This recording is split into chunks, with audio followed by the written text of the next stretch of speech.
اللہ کریم نے فرمایا بندہ مومن جان لے اگر میں تجھے ایک مشکل دوں گا تو میں تجھے کتنی آسانیاں، چلے سارے بول دیں کتنی جی، کتنی اللہ تعالیٰ آسانیاں دے گا؟ 2 آسانی۔ ہم لوگ اچھا جب ہمارا ذہن بن جاتا ہے نا کمزوری کا، ہمارا جب مزاج بن جاتا ہے مایوسی کا، پھر معاملہ ذرا ہمارے لیے گمبھیر ہو جاتا ہے۔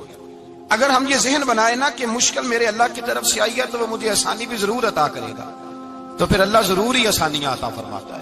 اور جو مشکلات زندگی میں آتی ہیں نا، حضرت مولا علی شیر خدا رضی اللہ تعالیٰ عنہ کا بڑا خوبصورت فرمان ہے۔ حضرت علی فرماتے ہیں جب تجھے مشکل آتی ہے تو وہ تجھے رب کا پتہ بتانے آتی ہے، وہ تجھے اللہ کا پتہ بتاتی ہے، اس لیے کہ جب تو سارے اسباب کر لیتا ہے، جو ضرورت ہوتی ہے پوری کرتا ہے، تندرست ہو کے وہ کام کرتا ہے، پھر بھی کام نہیں ہوتا، تو اس کا مطلب ہے کرنے والا تو نہیں، کرنے والا کوئی اور ہے جو کام کرنے والا کوئی اور ہے۔ تو عزیز بھائی یاد رکھیں، ہر مشکل کے ساتھ اللہ نے آسانی رکھی ہوتی ہے۔ اگر اللہ تبارک و تعالیٰ بیماری عطا کرے تو اس کے ساتھ اللہ پھر جو تندرستی دیتا ہے وہ بھی بڑی اعلیٰ عطا فرماتا ہے۔ اگر اللہ کبھی غربت دے تو پھر اس کے بعد جو اللہ تعالیٰ آسانی دیتا ہے وہ بھی بڑی اعلیٰ عطا فرماتا ہے۔ اگر کہیں سے آپ کو دکھ ملتے ہیں تو پھر جب سکھوں کا وقت آتا ہے تو پھر گنے نہیں جاتے۔ یاد رکھیں مشکلات کے پہلو میں آسانیاں ہوتی ہیں، اور جس آدمی کو مشکل آتی نہیں، میرے نبی کریم سید عالم صلی اللہ علیہ وسلم نے فرمایا مومن کو جو مشکل بھی آتی ہے اللہ اس کی برکت سے اس کے گناہوں کو معاف فرما دیتا ہے، اللہ اس کی برکت سے اس کے گناہوں کو معاف کرتا ہے، یہاں تک کہ حضور نے فرمایا میرے مومن کو کانٹا بھی چبھے تو اللہ تعالیٰ اس کی مشکل کو آسان فرما دیتا ہے۔ 2 بزرگ بیٹھے تھے، ایک حضرت احمد رحمت اللہ علیہ اور ایک حضرت شرف الدین منیری رحمت اللہ علیہ۔ تو حضرت شرف الدین منیری کہنے لگے کہ دوست اصل میں وہ ہوتا ہے جو دوست کی طرف سے آنے والی تکلیف پر صبر کرے، جو اللہ کی طرف سے آنے والی تکلیف پہ صبر کرے وہ اللہ کا محبوب ہوتا ہے۔ تو حضرت احمد فرمانے لگے نہیں مجھے تیری بات کی سمجھ کوئی نہیں آئی، صبر کرے وہ اللہ کا دوست ہے، مصیبت پہ صبر کرے۔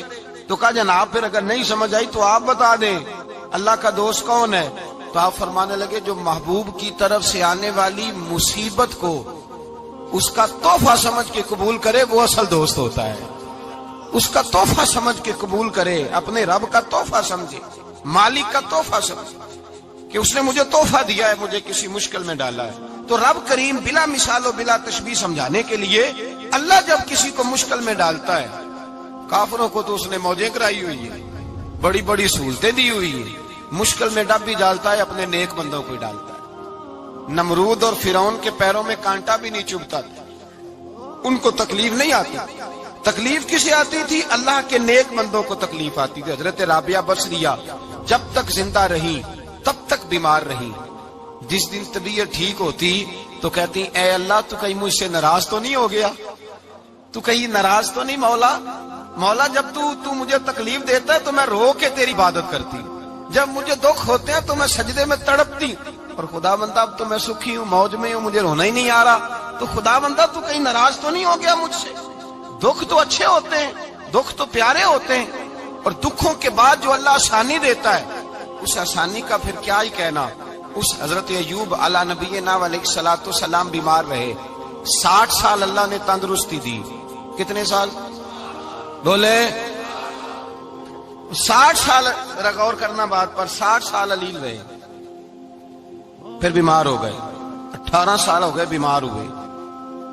زوجہ کہنے لگی دعا کر لیں آپ کو اللہ صحت دے دے۔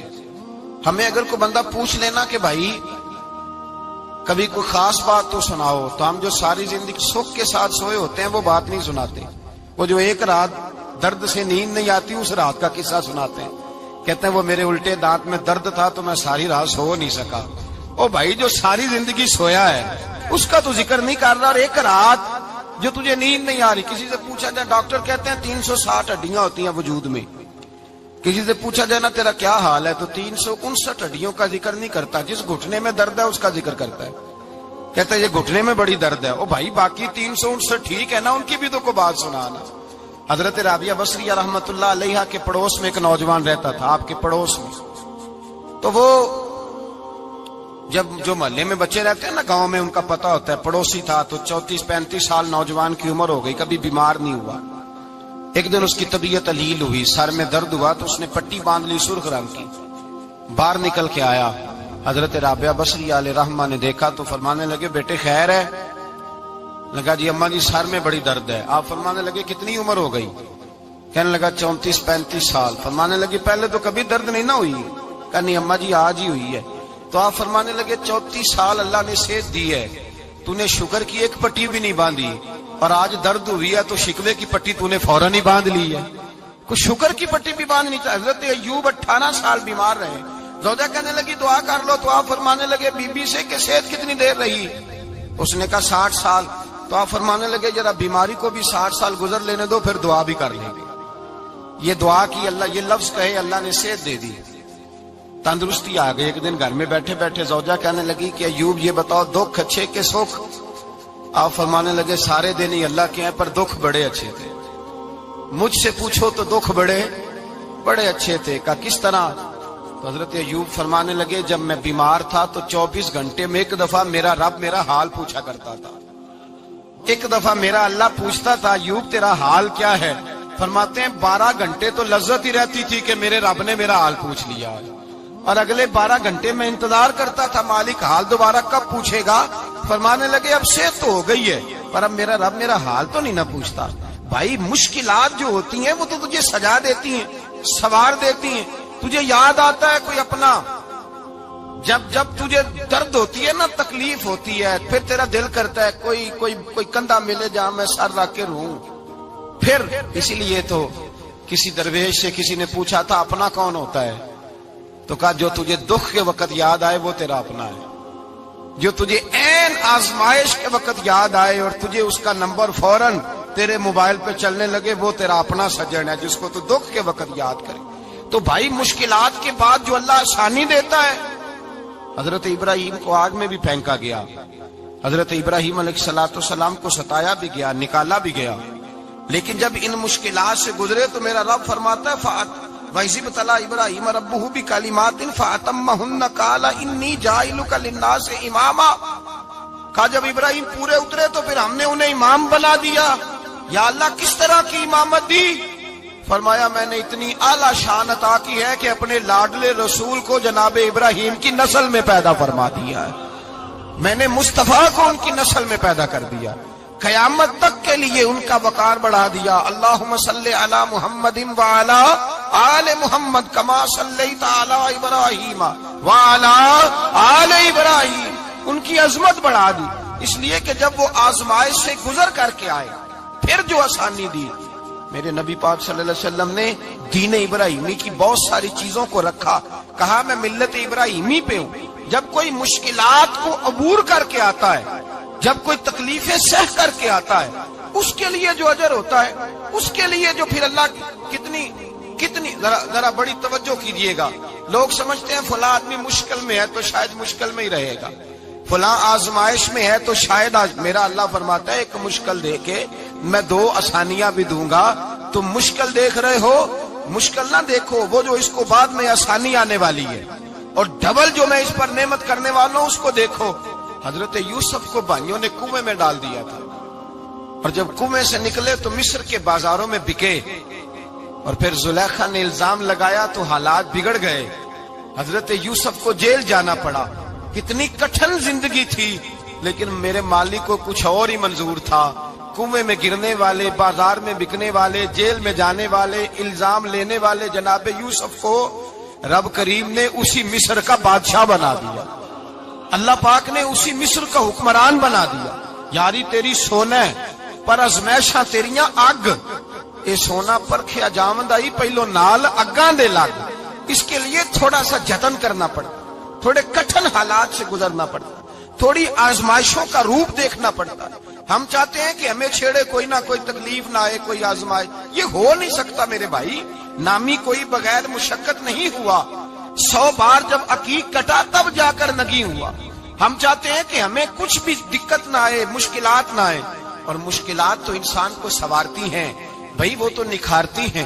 کبھی پوچھا کرو جا کر کے کسی گندم کے دانے سے کہ تو کہاں سے ہو کے آیا ہے، کہاں سے نکل کے آیا ہے، تو وہ بتلائے گا کہ بڑے مشکل مراحل سے گزرا ہوں، اور پھر اللہ نے مجھے طاقت دی ہے کہ میں انسان کے وجود کا حصہ بنا۔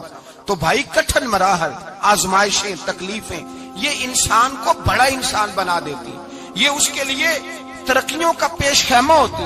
ہمارے جوان پریشان ہو جاتے ہیں، عورتیں خاص کر کے اس بات پہ توجہ کریں، وہ بڑی جلدی غم لے جاتی ہیں، وہ کہتی ہیں جانے میرا کچھ ہوگا ہی نہیں، جانے میرا کچھ ہو ہی نہیں سکتا۔ میرے بھائی درجنوں اور بیسیوں لوگ ایسے ہیں جن کی اولادیں نہیں تھی لیکن نام ان کا ان سے بھی زیادہ ہے جو بڑے بڑے صاحب اولاد۔ حضرت عبداللہ مزنی حضور کے غلام تھے، قبیلہ مزن کے رہنے والے، والد فوت ہو گئے، چچا نے پالا تھا، اسلام قبول کر لیا۔ چچا اسلام کا بڑا دشمن ہے، حضور کا نام آئے تو جلال کرتا، حسد اور بغض میں جل جاتا، بڑی اسلام کے ساتھ دشمنی اور عناد رکھتا ہے۔ حضرت عبداللہ کہتے ہیں پہلے تو میں عشق رسالت کو دباتا رہا، پھر یہ چنگاری شعلہ بن گئی، پھر کہ یہ ہلکا سا جذبہ سمندر اور صحرا کا روپ دھار گیا۔ فرماتے ہیں ماں تھی اور میں تھا، میں گیا جا کے چچا سے کہا میں نہیں رہ سکتا۔ کہاں جائے گا؟ تو میں نے دھیمے لہجے میں کہا میں مدینے جاؤں گا، اب میں رسول اللہ کے مدینے جاؤں گا، اب میرا گزارا نہیں ہوتا، اب میں جاؤں گا۔ کہتے ہیں چچا کہنے لگا اچھا وہاں جائے گا؟ تجھے میں نے پالا، میں نے پوسا، وہ مکان میں نے تجھے بنا کے دیا، تیری جیب میں جو پیسے ہیں میرے دیے ہوئے ہیں۔ کہتے ہیں میں نے کہا چچا میں سارا کچھ سوچ کے آیا ہوں، مکان بھی تو رکھ لے، پیسے بھی رکھ لے۔ کہتے ہیں اس نے ہر چیز رکھوا لی۔ جب پلٹنے لگا تو چچا کہنے لگا جو کپڑے تو نے پہنے ہیں یہ بھی میں نے خرید کے دیے تھے۔ حضرت عبداللہ فرماتے ہیں میں نے وہ کپڑے بھی اتار کے دیے، برہنہ حالت میں ماں کے پاس گیا اور میں نے کہا اماں میں پہلے بھی تو ننگا پیدا ہوا تھا، تو نے ہی کپڑے پہنائے تھے، میرا پھر بدن ننگا ہو گیا ہے، کپڑے دے دے۔ کہتے ہیں 2 بیبیوں والے کپڑے اماں نے دیے، ایک میں نے تامت باندھ لی، دوسرا اوڑھ لیا اور مدینے پہنچا۔ کہتے ہیں جب میں ٹھنڈی رات مدینے پہنچا تو کالے رنگ کے حبشی غلام حضرت بلال دودھ کا پیالہ لیے کھڑے تھے، ہاتھ میں کھجوریں تھی، کمبل تھا، کہنے لگے آ جا آ جا، مصطفیٰ نے فرمایا تھا قبیلہ مزن سے میرا غلام آ رہا ہے، میں ساری رات سے تیرا انتظار کر رہا ہوں۔ حضرت جناب سیدنا عبداللہ رضی اللہ تعالیٰ عنہ فرماتے ہیں میری مشکل آسان ہوئی، فرماتے ہیں مجھے مدینے میں اعزاز مل گیا، مجھے عزت مل گئی، ہر آدمی میری قدر کرنے لگا۔ گویا بزرگ کہتے ہیں کہ حضرت عبداللہ دعا کرنے لگے کہ اے اللہ تو نے مجھے بڑی شان دی ہے مصطفیٰ کی گود میں، اگر اسی رحمت کے چھاؤں میں پردہ کر جاؤں تو میری بات بن جائے گی۔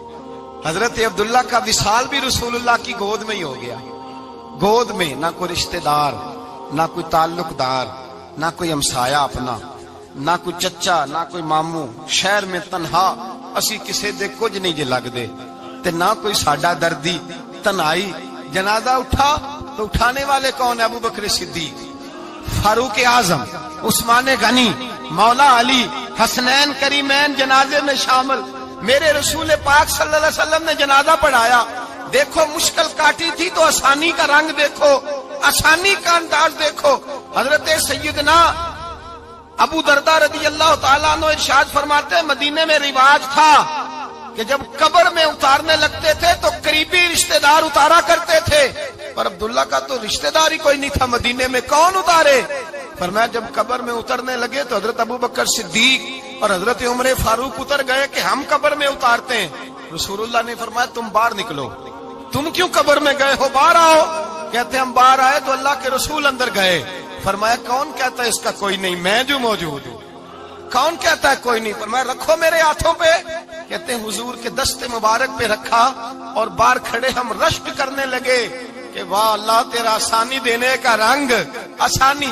اس نے مشکل برداشت کی تو رب نے مصطفیٰ کے قدموں میں آسانیاں عطا فرمائی، پسے اور حضور نے قبر میں رکھا، نبی پاک نے۔ میرے دادا مرشد کہتے ہیں عشق سرکار کی ایک شمع جلا لو دل میں، بعد مرنے کے قبر میں بھی اجالا ہوگا۔ اور میرے اعلیٰ حضرت فرماتے ہیں لحد میں عشق رخ شاہ کا داغ لے کے چلے، لحد میں عشق رخ شاہ کا داغ لے کے چلے، اندھیری رات سنی تھی چراغ لے کے چلے۔ اور بیدم شاہ بارسی تو حد کر گئے، کہنے لگے پسے مردن، بعد مرنے کے پسے مردن فرشتوں نے جو تلاشی لی تو کیا نکلا؟ فقط ایک دل کے گوشے سے خیال مصطفیٰ نکلا، فقط ایک دل کے گوشے سے خیال۔ اور کامل پیرو نہ دے باہو قبر جنا دی جیوے۔ میرے بھائی نبی پاک صلی اللہ علیہ وسلم کے ساتھ وفا کی تنگی دیکھ کر دقت ساتھ دیا. مکہ مخالفت کرتا تو جناب فاطمہ حضور کا خیال رکھتی. فاطمہ بنت اسد بڑا پیار کیا, بڑی محبت کی مولا علی کی والدہ نے, ہر دکھ ہر تکلیف کاٹی, لیکن رسول کائنات صلی اللہ تعالی علیہ وسلم کا ساتھ نہ چھوڑا. اور یہاں تک روایات میں ملتا ہے کہ جناب فاطمہ الزہرا جب بیاہ کے ان کے گھر گئی تو باہر سے سودا لا کے دیتی. حضرت فاطمہ سے بڑا پیار کرتی, بڑی محبت, مشکلات میں ساتھ دیا. جب وصال ہوا تو فرماتے کوہرام مچ گیا مدینے میں. لوگ منتیں کرتے تھے کہ حضور کا ایک بال مل جائے تو قبر میں بخشش کا سامان ہو جائے گا. رسول پاک نے فرمایا جب جناب علی کی والدہ کو غسل دے لو تو کفن پہنانے سے پہلے میرے پاس آنا. کہتے ہیں جب غسل دے لیا تو عرض کی حضور غسل ہو رہا ہے, کفن کا کیا کرنا ہے؟ حضور اندر گئے, قمیض بدلی اور جو کرتا پہنا ہوا تھا اتار کے دیا. فرمایا وہ علی کی ماں نہیں میری ماں ہے, اس نے میرے لیے بڑی تکلیفیں سہی ہیں, بڑی مشکل دیکھی ہے. فرمایا اس طرح کرو میرے کرتے میں اسے کفن دو. حضور نے جنازہ پڑھایا, اپنے کرتا لباس مبارک میں کفن دلایا. پھر جب وہ دفن ہوئی تو حضور قبر پہ کھڑے ہوئے, کھڑے ہو کے فرمایا اے اللہ اپنے سارے نبیوں کے وسیلے سے اور میرے وسیلے سے میری اماں کی بخشش فرما دے. پھر جو آسانیاں ملی ان لوگوں کو تو ان کی قبروں تک آسانیاں ملی, پھر ان کو قیامت تک کے لیے آسانیاں ملی جنہوں نے مشکلات کو دیکھا. اور بھائی جو سوئے رہے, جو آرام کرتے رہے, جنہوں نے مناسب ہی نہ سمجھا کوئی کٹھن مرحلہ طے کرنا, جنہوں نے کہا نا نا نا نا ہم تو سکھ کے ساتھی ہیں, ہم تو سکون کے ساتھی ہیں, بھائی ہم تو سلوٹ کے ساتھی ہیں, جب موجیں لگے گی تو دوڑ کے پہنچیں گے, کہیں گے ہمارا بھی تعلق بنتا ہے, ہماری بھی رشتہ داری ہوتی ہے, ہمارے بھی رابطے ہوتے ہیں, پھر دوڑ کر کے پہنچیں گے. اصل ساتھی وہ ہوتا ہے جو دکھ کا ساتھی ہوتا ہے, آزمائش کا ساتھی, مشکلات تجھے اونچا اڑاتی. حضرت سلمان فارسی کہتے ہیں میں نبی پاک کی تلاش میں نکلا تھا, حضور کی تلاش میں نکلا, اور میں نے کئی سال حضور کو ڈھونڈا, کبھی ایک دروازے, کبھی ایک دروازے, کبھی دوسرے دروازے, کبھی تیسرے دروازے. فرماتے میں شہزادہ تھا پر بکتا بکاتا مدینے آیا, میں نے نبی پاک کی تلاش میں یہودیوں کی غلامی بھی کی, تیری تلاش میں پھرا میں جنگل پہاڑ اور دشت میں. فرماتے ہیں بڑی تکلیف کاٹی, بڑی آزمائش دیکھی, لیکن اس دن مجھے سارے دکھ بھول گئے, اس دن میری ساری تکلیفیں آسانیوں میں بدل گئی جس دن میرے نبی نے میرا بازو تھام کے کہا سلمان منا اہل البیت. فرمایا سلمان کو تو میں نے اپنی اہل بیت میں شامل کر لیا ہے. فرماتے اتنی بڑی فضیلت کہ میں رسول اللہ کے خاندان میں جا شامل ہوا. تو بھائی یاد رکھیں جب آپ کو مشکل آتی ہے تو آپ کو آسانی دینے کے لیے آتی ہے, جب آپ کی طرف کوئی آزمائش آتی ہے تو آسانی دینے. یہ بات صحیح ہے کہ بیٹیاں پیدا ہونے پہ مشکل ہوتی ہے, ان کے نصیبوں سے ڈر آتا ہے, پر جتنی آسانی اللہ بیٹیوں کے باپ کو عطا کرتا ہے اور جتنی رحمت رب بیٹیوں کے باپ پہ فرماتا ہے اتنی بھی کسی اور کے حصے میں نہیں آتی. اس میں شک کوئی نہیں کہ بوڑھے ماں باپ کو جب سنبھالنا پڑے تو مشکل ہوتی ہے. بوڑھوں کی طبیعت بچوں جیسی ہو جاتی ہے, دقت ہوتی ہے, آزمائش ہوتی ہے, ان کی بات سننا بعض اوقات کڑوا لگتا ہے, ان کی فرمائشیں بعض اوقات بچوں کی طرح ایسی ہوتی ہیں جو حل نہ ہو سکیں. لیکن یہ وہی ماں باپ ہیں جن کی نوکری کے بارے میں میرے مصطفیٰ نے فرمایا اگر تو ایک رات انہیں خوش کرنے میں کامیاب ہوا تو اللہ 2 حج اور 2 عمرے کا ثواب عطا فرمائے گا. اس میں شک نہیں کہ بہت سارے کام مشکل ہوتے ہیں, کٹھن ہوتے ہیں, آزمائش والے ہوتے ہیں. اس میں کوئی شک نہیں کہ اس دور میں دین کا کام بڑا مشکل ہے, دعوت و تبلیغ کا سلسلہ بڑا کٹھن ہے. اس دور کے اندر حق بات بیان کرنا بڑا ہی مسئلہ ہے. اس دور کے اندر لوگوں کو کھری بات پہنچانا اور بتانا یہ اپنے ہاتھ میں آگ کا انگارہ پکڑنے کے مترادف ہے. لیکن میرے مصطفیٰ نے فرمایا تھا اس دور میں جب فتنہ ہو من تمسک بسنتی ان دا فساد امہ فلہ اجر 100 شہید. فرمایا اس دور میں جب آزمائشیں آ جائیں, تکلیفیں آ جائیں, اس دور میں جو میری سنت پر عمل کرے گا, رسول پاک کا وعدہ ہے اللہ ایک سنت پر عمل کرنے والے کو 100 شہیدوں کا ثواب عطا فرمائے. اللہ 100 شہیدوں کا درجہ دے گا اسے. تو بھائی جس قدر مشکل زیادہ اس قدر آسانی بھی, اس قدر اجر بھی زیادہ. مشکلات سے گھبرایا نہ کریں, ذہن بنا لیں کہ جس رب نے دی ہے وہی اللہ نجات بھی عطا فرمائے گا. انسان آسان ہو جاتا ہے. ہم لوگوں نے نا دوڑ صرف سکھ کٹھے کرنے کے لیے لگا لی ہے, سکھ کٹھے کرنے کے. وہ لوگ دکھوں میں راضی رہتے,